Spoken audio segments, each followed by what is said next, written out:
Olá, tudo bem? Essa semana tem dois assuntos importantes acontecendo na arena internacional. O primeiro é o leak que teve, o vazamento de uma conversa de oficiais da Luftwaffe, da Força Aérea Alemã, discutindo o uso de sistemas de mísseis Taurus alemães pela Ucrânia. E segundo, ontem a pré-candidata do Partido Republicano, a Nikki Haley, concedeu em favor ao Donald Trump, mas isso tem algumas implicações geopolíticas prováveis que a gente tem que pensar a respeito. Então, começando pela Alemanha, a questão é que toda a ajuda que os países do Ocidente estão dando para a Ucrânia tem como condição não se utilizar esses sistemas e essas armas para atacar o território russo por causa de medo, de um receio que possa acontecer uma escalada.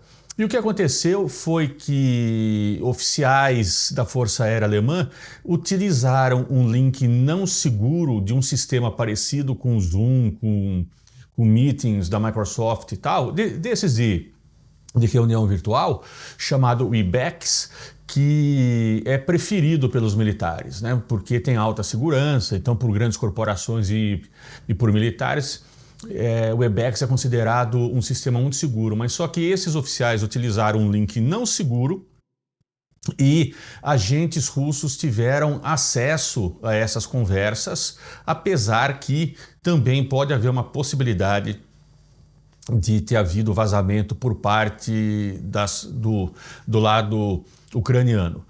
Agora, por que isso se transformou numa polêmica? Porque até hoje, na Alemanha, não está decidido se o país vai ou não vai vai ou não vai fornecer esses sistemas Taurus para a Ucrânia ou não. Por quê? Esse sistema, que são mísseis de alta precisão, com um alcance de aproximadamente 500 quilômetros, eles têm a capacidade de realmente atacar pontos importantes, pontos estrategicamente muito importantes dentro do próprio território russo, a partir da fronteira da Ucrânia. Por exemplo, Kharkiv, é perto de Belgorod, por exemplo. E a partir dessas regiões de fronteiras, então, seriam 500 quilômetros, que realmente poderia resultar na Rússia reagindo e escalando o conflito. E o grande medo aqui é a questão nuclear, que eu já discuti no vídeo anterior. Agora, a Rússia deu um golpe de mestre com isso, porque se na Alemanha o debate ainda estava existindo, né, se vai ou não vai entregar esse sistema de mísseis, quais são as implicações, quais são as condições, etc. e tal, a Rússia conseguiu agora criar um tal caso, um tal celeuma dentro da elite política alemã, que essa conversa, pelo menos nesse momento, está paralisada, e isso certamente vai atrasar, caso seja aprovado. Então, isso vai atrasar muito a entrega desses sistemas para a Ucrânia. A outra questão diz respeito que a pré-candidata do Partido Republicano, Nikki Haley, desistiu da sua pré-candidatura e concedeu para o Donald Trump. E caso o Trump venha ganhar as próximas eleições, e isso é uma real possibilidade, isso pode resultar em mudanças geopolíticas importantes, consideráveis no mundo. Por quê? Porque, primeiro, a visão de política externa do Trump e de seus apoiadores é uma visão onde os Estados Unidos não mais foca na questão multilateral e volta muito ao que era antes dos anos 80, antes dos anos 70, que eram os interesses dos Estados Unidos em primeiro lugar. Então, em troca da multilateralidade, é a bilateralidade, onde específicos acordos, tanto comerciais como políticos, como de defesa, etc. e tal, são feitos não através de blocos, mas em cada caso individualmente. Vale lembrar que no Brasil, eu acredito que tem gente que lembra, quando houve o plebiscito, né? Isso foi em 2002, se eu me lembro direito, ou 2003, teve aquele plebiscito para se formar a área de livre comércio das Américas e, obviamente, as condições eram desfavoráveis não só para o Brasil, mas como para vários outros países latino-americanos. E quando vários países negaram, então, disseram que não, a gente não quer fazer parte porque é desfavorável para nós, basicamente a ideia era que os países latino-americanos não mais produzissem nada industrial e se dedicassem apenas à agricultura e, na verdade, me mostrem um país no mundo que é desenvolvido e que se baseia simplesmente na agricultura, então valendo dizer que a agricultura é um setor importante, mas apenas, somente a agricultura não resulta em desenvolvimento econômico. O Robert Zoellick, que era o secretário de Comércio dos Estados Unidos e depois virou presidente do Banco Mundial, disse que vocês são uns tolos, porque nós vamos fazer acordos bilaterais com cada um de vocês e esses acordos bilaterais serão muito mais dentro do escopo dos interesses dos Estados Unidos. A segunda questão tem a ver com protecionismo comercial. Sem dúvida nenhuma, os Estados Unidos ainda, né, a economia americana ainda é a economia mais importante do mundo e caso os Estados Unidos resolvam, como Trump já disse, colocar tarifa em importação, isso vai afetar negativamente o Brasil, sem dúvida, isso vai afetar vários países. Mas tem uma questão interessante aí, porque o Trump ele disse, sobretudo, colocar 60% de tarifas de importação sobre produtos chineses. É uma ideia ruim. Por quê? É uma ideia que vai afetar, caso isso aconteça, isso vai afetar os preços dos bens de consumo nos Estados Unidos. E não só vai aumentar a inflação, e daí o Fed vai aumentar a taxa de juros ainda mais para lutar com a inflação, mas isso vai aumentar os bens o preço de bens de consumo, como eu disse, e isso vai afetar o lucro de companhias dos Estados Unidos. Por exemplo, há uma lei simples de oferta e demanda. Se o preço de um iPhone, vamos arredondar, é $1.000, o iPhone é produzido na China. Coloca um imposto de 60%, o iPhone dentro dos Estados Unidos vai passar a ser $1.600. Qualquer outro produto, desde cacareco de R$1,99 até insumos para a produção de outros produtos, né, que são produzidos na China, tudo vai aumentar em 60%. E obviamente que isso vai reduzir a competitividade da economia dos Estados Unidos ainda mais, primeiro, e segundo, não vai resolver provavelmente exatamente a questão do emprego, porque a questão do emprego industrial, e nos anos 90 havia essa ideia que o setor de serviços iria absorver, né, os trabalhadores que foram expulsos do setor produtivo manufatureiro por conta do aumento da produtividade, né? Da automatização do processo industrial, mas isso não aconteceu. E o que aconteceu em parte, voltando, por exemplo, que a banqueira de Nova York disse sobre a questão da taxa de juros, não está alto o suficiente para criar um nível de desemprego, é que tem que se levar em consideração que uma piada nos Estados Unidos é que, eu vou ver se eu acho o meme para colocar aqui para vocês verem, é que é uma moça americana, sorridente, conversando com um cara e o cara está dizendo: nossa, o mercado de trabalho está super aquecido e impressionante como, né, tanta gente trabalhando e tal, que a taxa de desemprego é tão baixa. E ela responde: eu sei, eu mesma tenho 3 empregos e não consigo pagar a minha hipoteca direito.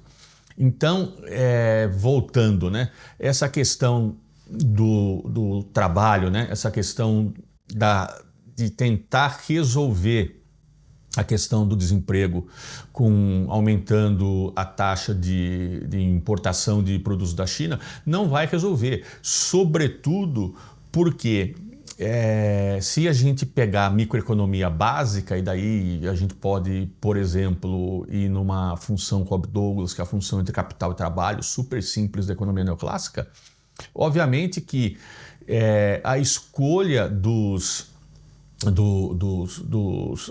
empresários, a escolha da empresa entre capital e trabalho vai favorecer o que for mais barato.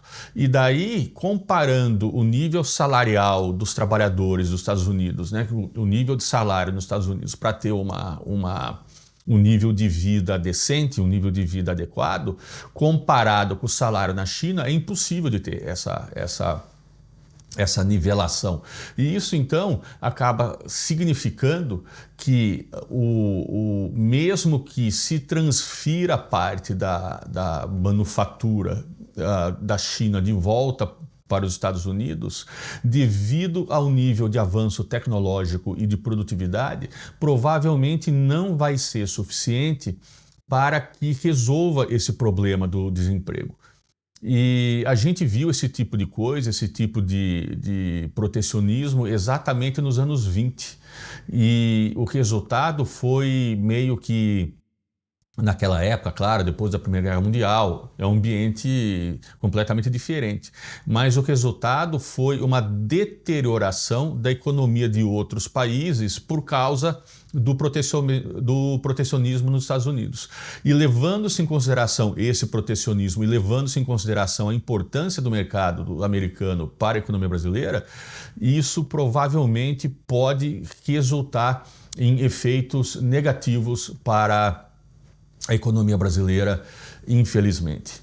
E outra coisa é que nenhuma economia conseguiu se desenvolver plenamente fazendo protecionismo, que é, de uma certa maneira, um processo de substituição de importações. O que acaba acontecendo é que o modelo mais eficiente é um modelo que é baseado em exportações, como a gente vê, por exemplo, no caso da Coreia do Sul, o próprio caso chinês, o caso vietnamita. Então, protecionismo e importação, substituição de importações não funciona.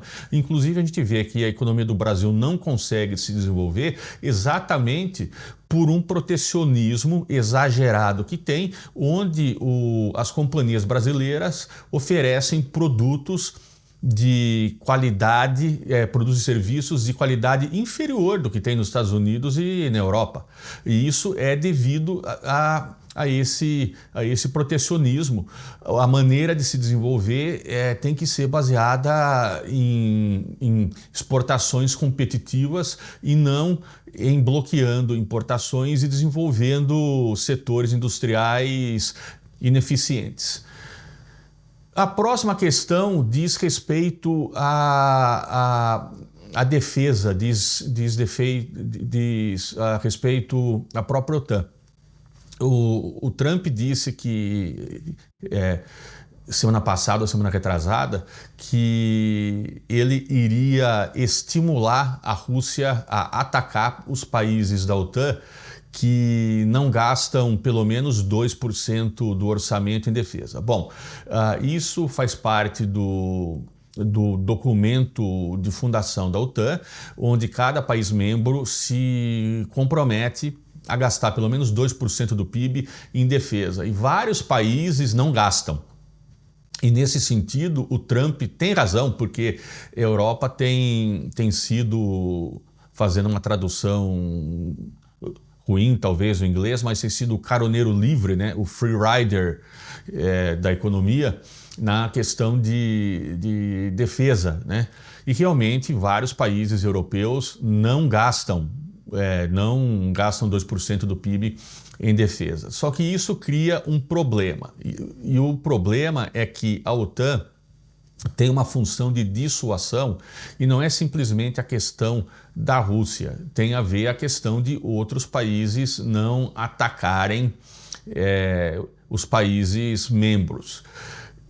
Mas levando-se em consideração as mudanças no cenário geopolítico internacional, se a OTAN perde a questão da dissuasão, Se o artigo 5, né, que é a ideia onde se um membro é atacado, considera-se que todos os membros foram atacados e a partir daí, então, há uma resposta coletiva por parte de todos os países, né? Então daí a OTAN age em conjunto.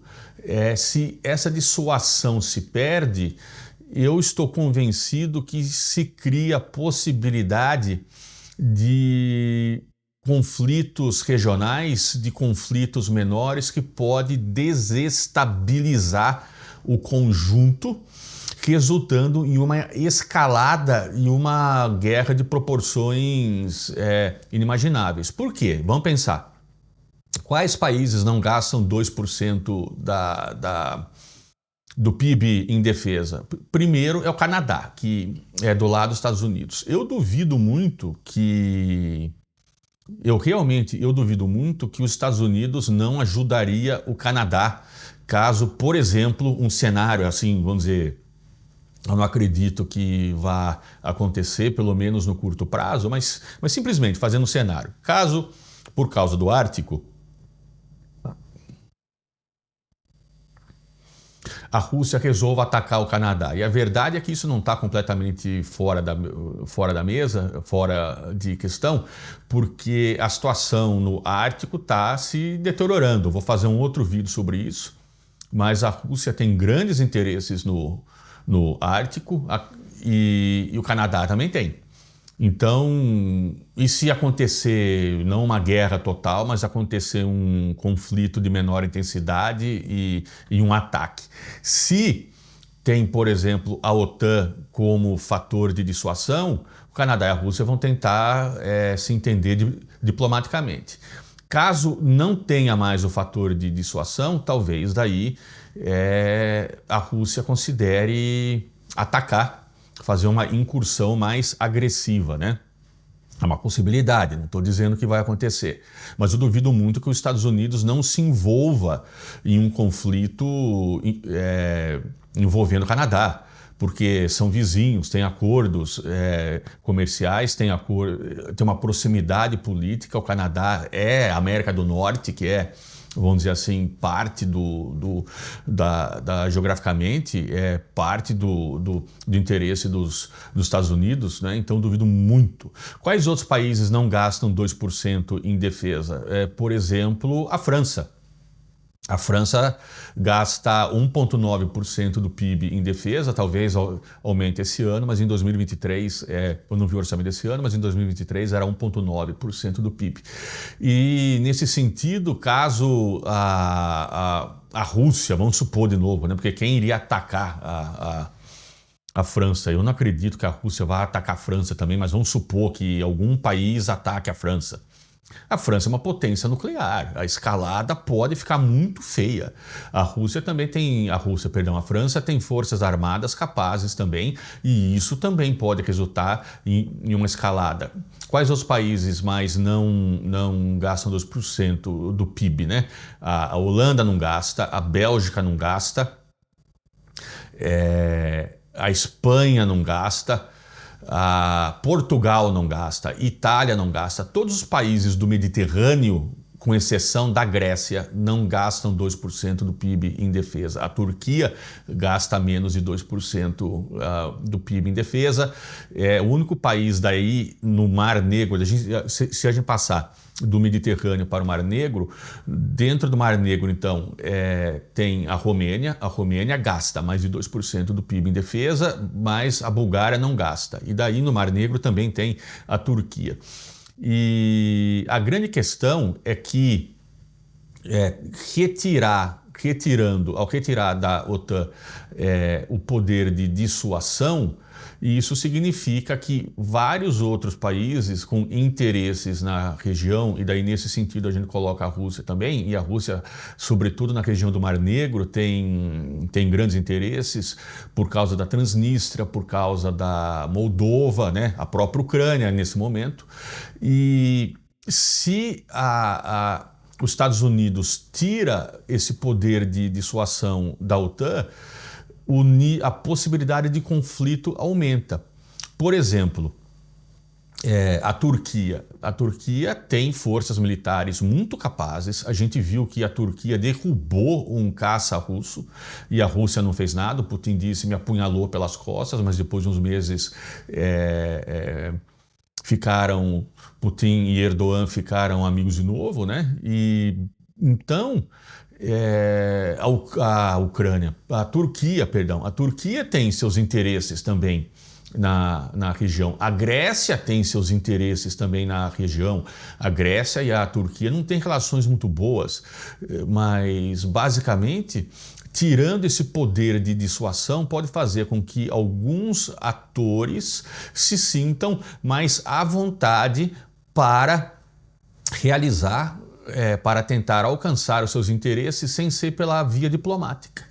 E isso pode resultar em escalada militar. E isso vem de encontro com a ideia, né? Tenha cuidado com o que você deseja, porque dependendo do resultado, né, pode ser pior para todo mundo, né? Boa semana e um abraço.